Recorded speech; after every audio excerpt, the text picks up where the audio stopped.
Hello guys, ngayon nga pala ay pupunta kami ngayon ng dagat. Taglamig nga pala ngayong araw na yan. Tapos dito tumutuloy na kami dyan.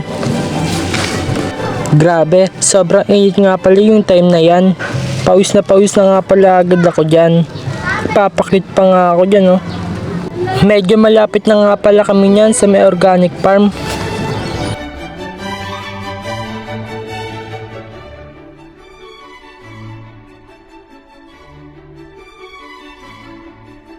Tapos dito na kami dumaan sa may shortcut para mabilis kasi pupunta nga pala kami ng isla. Kung makikita nyo sila, taklob na taklob nga pala sila dyan kasi sobrang nilalamig na sila dyan. Ulan ba naman lamig ng araw eh oh. Kailan kaya uulan ng yelo rito sa may Binyan Laguna? Walang init na rito eh. Sa time na to, nauna nga pala kami nilingot. Kung makikita nyo sila, nagja-jogging sa tanghalin tapat.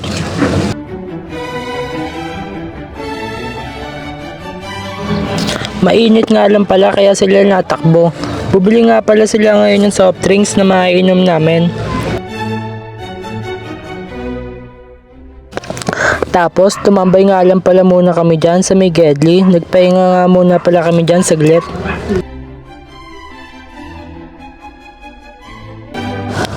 Kung makikita nyo dyan, ayos nga pala ako ng ayos ng buhok dyan kasi ayaw kong gumanit ng dahil sa pawis. After namin magpahinga, nagpatuloy nga pala kami sa paglalakad namin. May nakita pa nga kaming naliligong mga bata dyan. 2. Naghihintay nga pala sila rito sa may ilalim ng tulay. Kahit hagdan lang pala yung nakikita nyo. Gutom na nga pala si Balong yan. Kung makikita nyo, nginangat-ngat niya yung baso.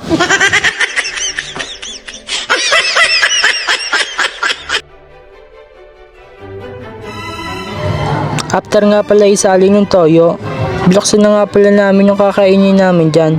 Fishball nga lang pala yan. Kung makikita nyo, ang dami nga palang fishball yan. 1 kilo nga pala yan.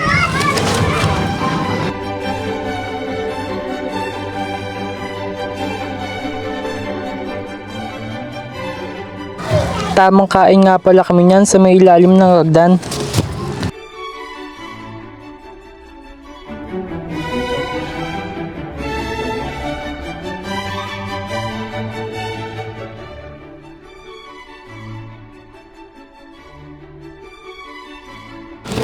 Pagkatapos nga pala namin kumain, niyaya nga pala ako ni Balong maligo dyan.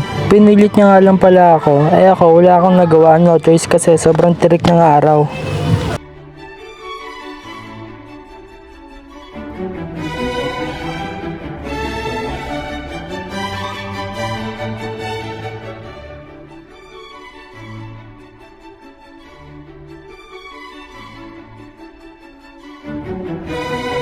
Nagbabad nga pala kami dyan ng mga 20 minutes. Tapos maya maya umahon na nga pala kami dyan. Ang galit nga pala ng buhok ko dyan. Tapos kinain nga pala namin yung natira naming fishball. Sarap.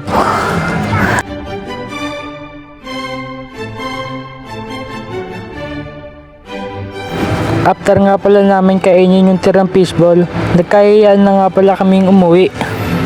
Medyo lumambot na nga pala yung buhok ko dyan kaso amoy tabog-tabog. Dinala pa nga nilingot yung bote dyan kasi may deposit daw yon. Sulog na nga pala si Balong sa init dyan kaya nakataklob. Kaya niyaya ko na lang siya na magkape.